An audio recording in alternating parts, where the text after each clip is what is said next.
ta wannan na kallo na kai kuma kana buge mun wuri. Wai wancan. Misti dan Hajiya ne me zaka yi? Ai su ne suka fara taya gurin naira miliyan 150. Yanzu ba ku mamaki duk me abubuwan da kuke kokari kuke so ku tara da kuɗin da kuke so ku an same za ku da su. Ba wannan mota bace za ku siya to zan siya da yadda za ku siya. Miliyan 160.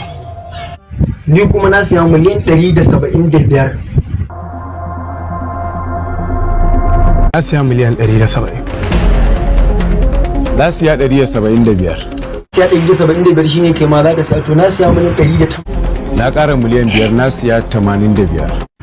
Kakkare na mu mana na siya miliyan 195. Na ƙara miliyan 10 na siya miliyan 190. Na siya naira na gugan naira miliyan 200.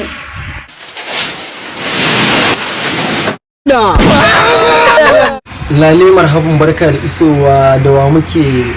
Jama'a assalamu alaikum, mai magana Aminu Saira Muhammad. You are welcome. To da me ka zo wace irin gudunmawa zaka bada Malam Aminu Saira? Ina son dan bada wata sanarwa ne a gurguje. A takaice me kake so ka sani?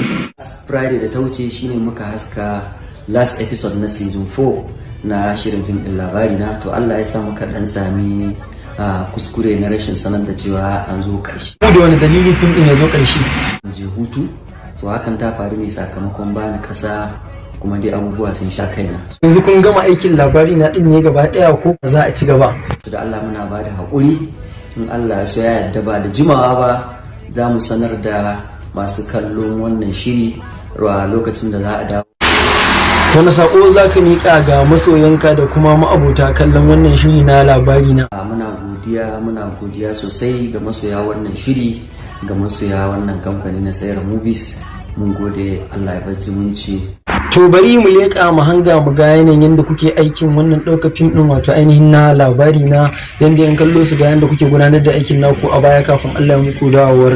Zuwa ya fada ruwa hakan kamar bai yi ba.